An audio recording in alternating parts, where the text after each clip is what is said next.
关于中国要不要制定新闻法，一个被引用很广泛的一句话是说，据说是陈云说的，说在国民党统治时期制定了新闻法，我们共产党人仔细研究了他的字句，抓他的辫子，钻他的空子。现在我们当权，我看还是不要新闻法好。这个引用很有名，据说张一和也引用过。那他想问这个到底是不是陈云有没有说过这样的话？那另外一个同学他问。他说，就是如果中国要实现民主的话，那言论自由、新闻自由是不是一个出发点，一个最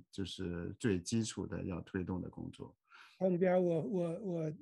插一嗯，句，就是说80年代这个人民日报社的社长胡基伟，要求这个通过一个新闻法，但是没有通过。对，在法学界也有过争论，就是一些人认为，中国还是要有一个新闻法，那这样的话呢，可以保障新闻自由啊。另外一些人，不是站在共产党的角度，是站在自由主义、站在民间的角度，认为还是不要新闻法的好，因为如果有新闻法的话，那将是一个完全限制新闻自由的一个法律。所以就是看看陈一中先生有什么看法。就是说刚才第一个问题是这样啊，就是说其实讲到新闻法这个事情是这么讲，就是说应该一直都有争议，以前都有民间都有争议，那么后边其实到这个习近平上台之后，连这个争议都没有了，就是没有任何人去提这个话题了。应该说从胡温政府的第二个任期吧，这个声音就不再有了，就没人谈论过这个话题。那么早前就是我在任的时候也参加过几次这样的民间的讨论。那么我当时因为当时那个年代还没有现在这么严酷啊，新闻审查。那个时候我提出的意见就是说，任何一个立法啊，它都会带有强烈的这个时代的色彩。也就是说，如果在中国这样的一个中共这么个专制的情况下，在宪法没有确保言论自由、信仰自由的前提之下，去讨论是不是要立个新闻法，我认为是多余的。也就是说，在立新闻法的前提是必须宪法保障的公民的个人自由、言论自由、信仰自由，是吧？宗教自由以及集会、集社、游行、示威、抗议的自由得到保障的情况下，去立这么一个法律，那这个法肯定就是个恶法，对吧？你连讨论这个法律的情况可能性都不存在，批评这个法律的可能性都不存在，所以我是觉得，就是说，在宪法没有保障公民、没有保障和落实公民的言论自由、信仰自由、这个宗教自由以及游行、结社、集会、游行示威、抗议的自由的情况下，去立这么一个法律，我认为是不恰当的，是不应该的，很可能就是一部恶法，这是我的一个观点，是吧？那么第二个讲一讲，就是说中共在新闻这个上面，它的长期的这些新闻的这种管制新闻的这些思想和意识形态是从哪来的？我认为是从毛泽东来的。毛泽东在19多少年40年代还有50年代都讲过很清晰的一段讲话。毛泽东说：“这个中国这么大，是吧？每天发生的事情那么多，坏事好事都很多。如果我们的报纸啊，每天都把我们发生的这些坏事啊，都登出来的话，人民群众啊就会觉得我们这个共产党的天下啊，比国民党还要糟糕，还要黑暗，比旧社会还要黑暗，还要糟糕啊。所以呢，这个是所有的。所以在中共的所谓的这个就是这个媒体控制上面，它有一个概念叫正面新闻、正面宣传和负面新闻，对吧？它把所有的，它把新闻分为正面和负面。对于我们来说，新闻只有真实和虚假，对吧？没有什么正面和负面之分的，它是这么分的。所以呢，这些所有中共管制媒体的所有的新闻思想，其实不是来源于马克思的。马克思还有这个还当个报纸，还抨击个这个普鲁士当局的这个新闻审查的，对不对啊？对吧？毛泽东的这个东西是构成了中共审查媒体的很重要的思想，对吧？所以这个我觉得这个就是这个问题我是这么看的。对。那还有2个问题，我把它合并在一起。他就是说，在中国目前的这种对媒体的严厉控制下，这些学新闻的，他们学到了一些新闻自由的一些理论知识，但他又去宣传部门工作的话，那会不会感到一种精神分裂？那我们也知道有最近，尤其习近平上台之后，你应该更清楚，有很多记者、编辑、媒体人离开了媒体，有一些呢就是离开了中国，逃到海外。那这种情况也请您讲一下。那另外一个问题呢，也是跟这个类似，就是这种分裂，就是大学学到的这些东西和中国现实的对媒体的审查和媒体的这种空间被挤压殆尽。那这种学新闻的人和那些记者、编辑，他们如何去面对这样一个困境？我觉得是这样啊，我现在觉得中国可能现在中国的大学生，或者是学新闻的大学生不再会有这个纠结了，因为现在中国的大学的新闻的教学，刚才我说的审查还有一条，大学的审查比这报纸还要严格，社科的审查，对不对？现在中国大学的可以这么讲，所有的新闻传媒学院的院长、教授都是中共任命的。就这个都是审查的，也就是说，所有的还要去传播新闻自由的，还要去传播这个言论自由的，还要去传播新闻真实的，这么一些信念的人，是不可能再在中国的这个新闻宣传的这个叫所谓的这个叫新闻宣传学院去做领导了，都没有了。连大学教授你在课堂上这么讲，你都被人举报了。现在。所以就是这个东西是什么东西？我们千万不要以为洗脑是没有用的，洗脑是有用的。共产党为什么锲而不舍的洗脑？是因为他们尝到了洗脑的巨大的甜头和收益，对不对？现在的中国人和现在中国的新闻传媒学院培养的这些人，在他们的脑子里，在他们的字典中就没有新闻自由这回事了，就没有新闻真实这回事。我可以告诉你。对吧？他们没有，再也不会有这个纠结了。那么以前那些有纠结的人，我刚才不说了吗？他们全部都离开了嘛，全部都走了嘛。留下来的人不再纠结了。我认为不存在这个纠结的问题了。还有什么？还有整个社会良心都没有了。对，还有一个相关的问题就是，他问共产党这20-30年对新闻的审查越来越紧的趋势是一种必然呢，还是说一种循环，就是紧了一段之后要放松，然后松了一段之后再收紧？这个不会，就是我认为他现在都是，也是我在中共从业这么长时间，一直到今天是吧？我认为他是每天一步一步收紧，从来没有说过，只有一段时间，你要研究中国的只有一段时间，应该说呢，可以这么讲从胡耀邦上台到习近平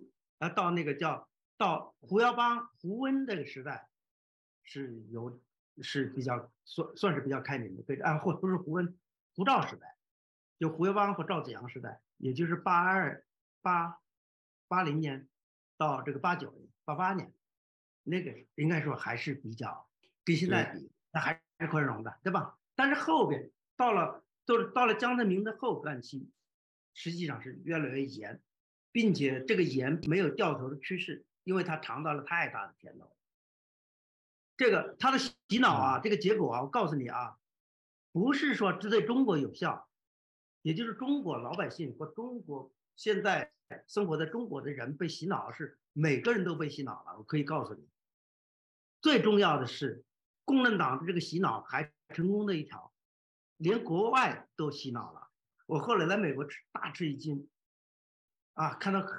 海外还很多智库，很多海外的这个叫把中国共产党吹上天了，就是共产党厉害的不得了，这个我认为是它是所以不存在刚才陈彪兄说的这种纠结，说我还要在良心、良知和这个叫这个职业中找一点什么平衡，他没这个纠结，就觉得共产党我有一些幻灯片，当然就是刚才陈义忠先生大部分都讲过，那我就是给大家看一些图片。那中国的这个媒体环境，其实对媒体的审查，包括对就是所有这记者、作家、教师、艺术家等等，那这种审查，那它的后果是非常严重。一方面有很多人被剥夺工作，很多人被抓，受到酷刑等等，那就迫使所有的人，就不光是媒体从业者，其他网民，所有的人都要进行自我审查。这个我没有时间去仔细讨论这个自我审查它的机制以及它的效果，但的确就是。每一个人都必须进行自我审查，否则的话，他就会面临非常严重的后果。你可能丢工作，可能被喝茶，严重的就会被抓、被判刑。这是中国的言论自由的这个指数，在全世界180个国家里边排到170几名。今年最新的排名是175名，前2年是177名等等。总之是中国是世界上新闻自由程度最低的几个国家。那它的审查除了传统的广播电视、报纸之外，所有的包括电影、音乐、舞蹈、广告、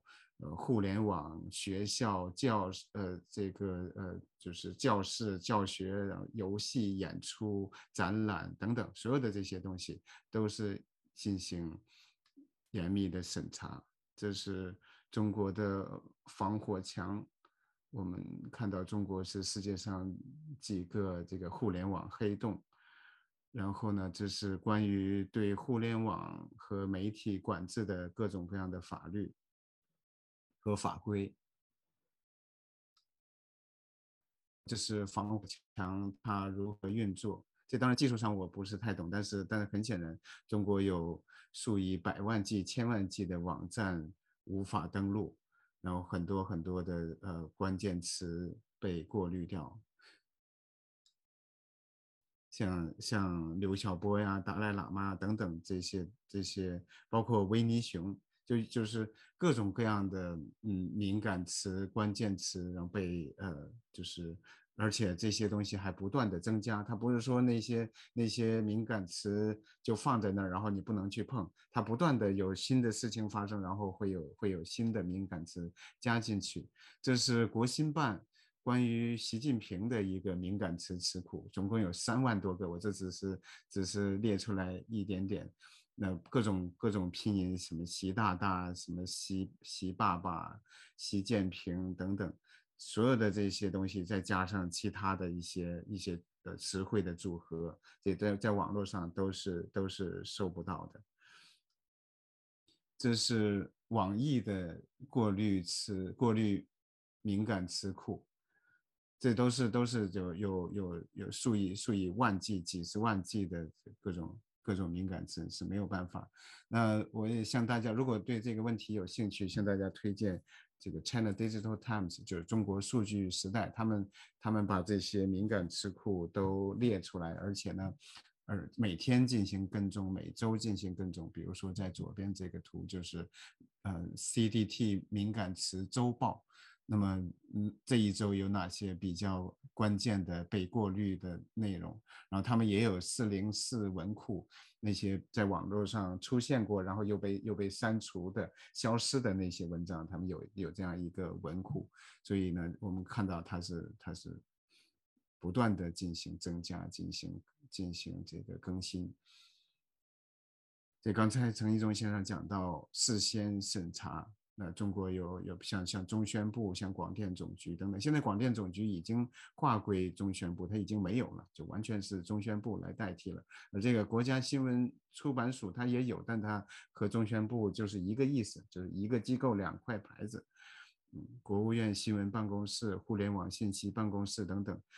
那中国有大量的数以百万计的这些网络警察、网评员，他们来监控互联网，每时每刻的24小时不间断的去监控互联网。那这个数字，中国政府也试图去保密，但在2013年有一个官方的数字，说是有200万。那现在肯定我估计都至少要翻倍了，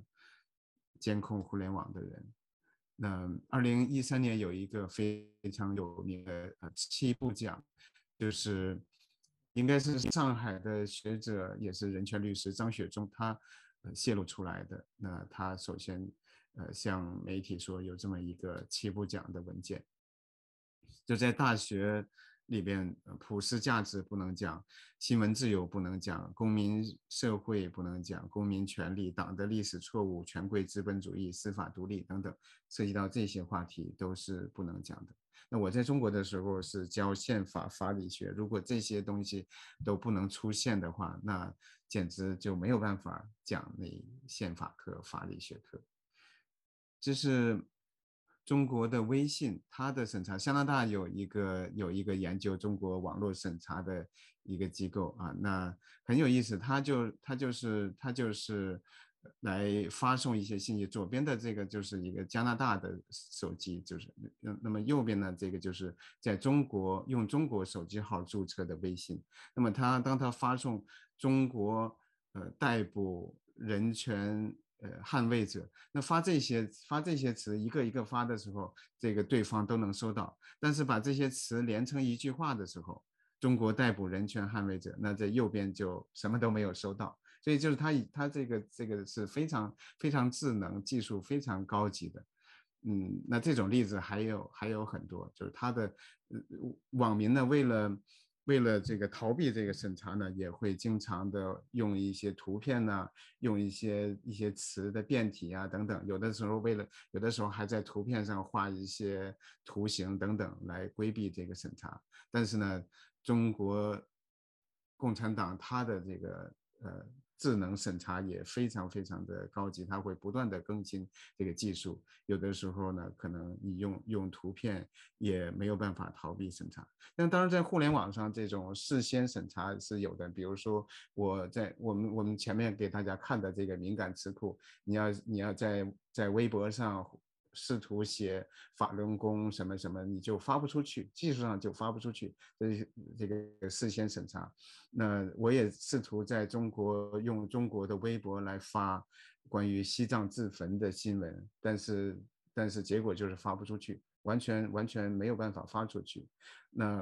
那假如一些信息你发出去了，它没有这个过滤掉，那么它也很快，一般来说，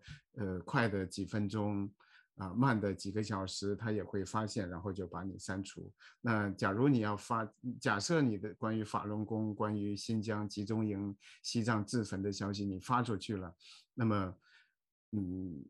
可能很快就会有警察找上门来。如果你发多了，那可能就会被拘留、被判刑，这都是完全有可能的。我们知道有很多记者、作家被判刑，包括像伊利哈姆，他因为他的言论、他的人权工作就被判处无期徒刑。那他曾经请我到他的课上去讲课，那么我们看到这个上边是一个摄像头，而这个摄像头它所录下来的伊利哈木的言论，在法庭上被用作证据，当作他犯罪的证据等等。那中国也是世界上最大的记者和作家的监狱。按照记者无国界的统计，中国有数百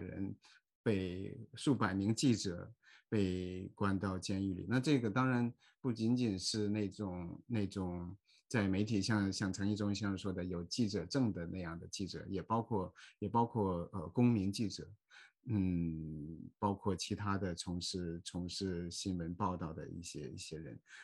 像在武汉报道这个新冠爆发的张展啊等等一些人，现在还在监狱里。我记得2010年刘晓波获得诺贝尔奖，那在12月份有一个颁奖，在第二天或者第二天，南方都市报有一个图片，它关于残疾人运动会的一个报道，然后在海边有几只鸟，然后有2个空椅子，那有人就会联想是不是南方都市报想用这个来传达关于刘晓波的这个空椅子的信息，那就是类似的这种春秋笔法，这种试图绕过审查的东西，那在就是媒体啊、记者啊，他们是如何处理、如何看待？这种情况也是屡见不鲜的。那么刘晓波那次那个呢，其实肯定就是说，应该说可能会有这一层的这个编辑记者啊，或者是编辑啊，有这样一种影射，或者说一种这个不排除主观上可能会是这样，会有，对吧？但是这个东西呢，当局也不太好追究，有些时候啊，因为他觉得好像也没多少人能看懂啊。甚至很多人都已经不知道刘晓波是什么人是谁了，对吧？所以呢，但是呢，就是说，就刚才因为昨天我也跟一个朋友谈论的这个话题，就是现在中共这个就是其实他是对新闻控制这块是应该说对媒体的控制吧，非常的娴熟和有信心了。他认为他不再会出现所谓的这个叫舆情失控的这么一种状态。应该说在媒体的这个大的局面上控制上是没有问题，没有任何问题。就包括我们看到的这个叫白纸运动期间，对吧？自媒体还有那么多的信息可以出来，我认为这些信息的披露，或者说这个所谓的这个个别的这种我们看起来很尖锐的这些信息的出现，一定不是说他不愿意管，或者说他有漏洞，而是说它的就是这种审核，就是这种自动审核的这个触发机制啊，它是一个自动机制，对不对？当它到了某一个程度的时候，它自然就触发了这个机制，然后他们就会把这类信息全部过滤掉，对吧？因为刚才说的，它的敏感词也好，敏感的图片也好，它不是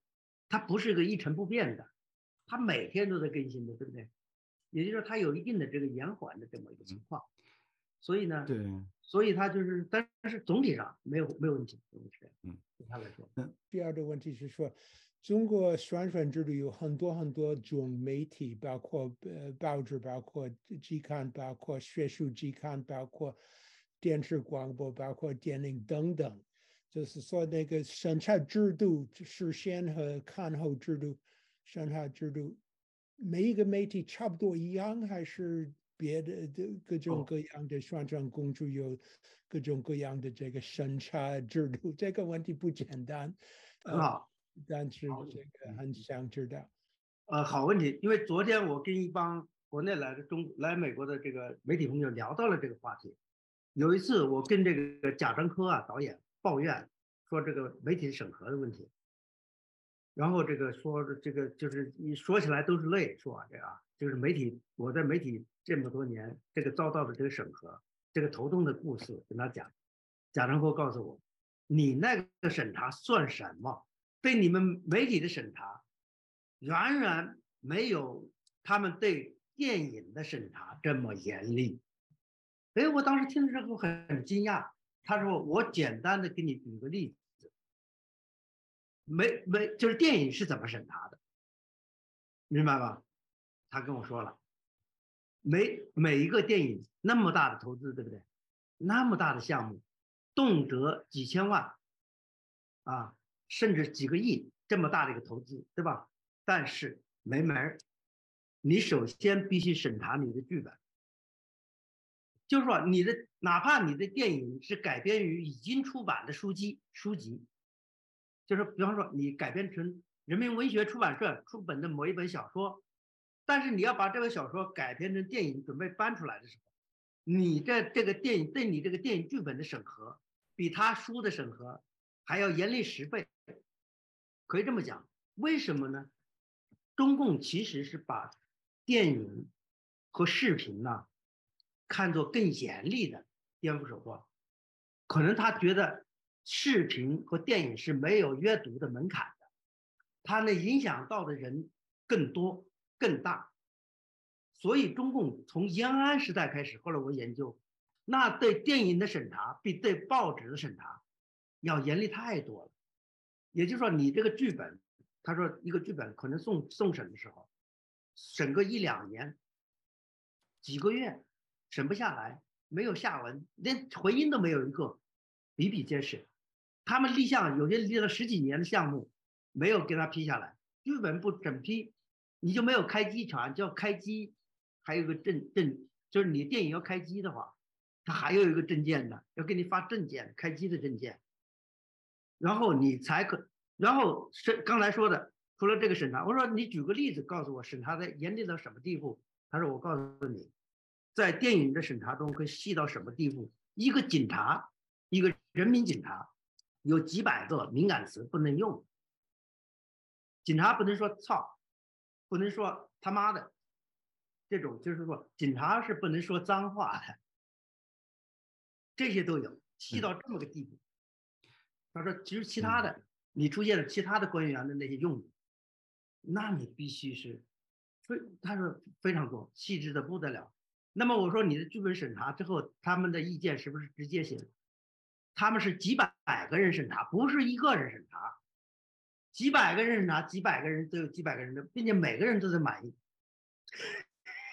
他说对，弄死他。谢谢优一。谢谢，的确是对电影电视的审查比杂志报纸对要更严厉。那这2天的消息是国内的知名的演员春夏，他的电影就被封杀了，把他的什么东西都给剪掉了，名字啊什么都给去掉了，这还都是已经拍完的电影。那据说原因就是因为他在微博上发过信息来支持白纸运动。